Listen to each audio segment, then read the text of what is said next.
ఇది కొంచెం ఒక రకమైన ఎమోషనల్ ఇష్యూ, అందువల్ల మిగతా వాళ్ళకి సంబంధం లేదని చెప్పాను. ఈ మధ్యకాలంలో నన్ను ఒక సీనియర్ జర్నలిస్టు ఒక క్వశ్చన్ వేశారు. ఈ మధ్య రామ్ చరణ్ గురించి నేను హలో హలో ఆ మైక్ ఇవ్వరా, అక్కడే ఏదో చేసావా, హలో. ఈ మధ్య దిల్ రాజు గారిని నేను నా స్టేజ్ మీద ఆహ్వానించి చెప్పేటప్పుడు నేను రామ్ చరణ్ని తగ్గించాను అన్న ఒక అభియోగంతో నన్ను చాలా ట్రోల్ చేశారు, మీ అందరికీ తెలుసు. దాని మీద సీనియర్ విలేకరి గారు నన్ను ప్రశ్నిస్తే మిగతా అందరూ ఆ సందర్భం కరెక్ట్ కాదని నేను మళ్ళీ చెప్తానండి, ఇప్పుడు వద్దు, ఇప్పుడు నేను కామెంట్ చేయలేను అన్నాను.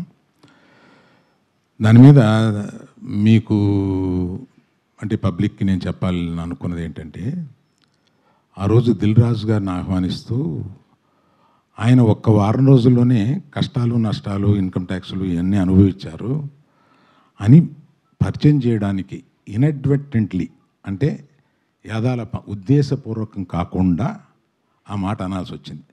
దానికి మెగా అభిమానులు చాలా ఫీల్ అయ్యి దాన్ని ట్రోల్ చేసి నన్ను ట్రోల్ చేసి చేశారు. ఫీల్ అయిన అభిమానులకి నేను చెప్తున్నాను, ఉద్దేశపూర్వకంగా చేసింది కాదు. నేను చరణ్ నా కొడుకు లాంటాడు, అంటే నాకున్న ఏకైక మేనలుడు, అతనికి ఉన్న ఏకైక మేనమావని. అందుకని ఎమోషనల్గా చెప్తున్నాను, ప్లీజ్ లీవ్ అస్ బిహైండ్. చరణ్కి నాకు ఉండే ఒక రిలేషన్షిప్ ఇస్ ఎక్సలెంట్ రిలేషన్షిప్లో ఉంటాం మేము. అందుకని please let us leave it alone.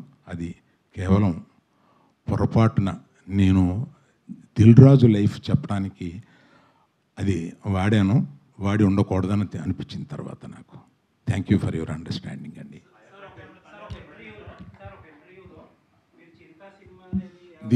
దీంతో ఆపేద్దాం సార్, దీన్ని ఎక్స్టెండ్ చేస్తే నేను ఒక్క నిమిషం సార్, ఒక్క నిమిషం.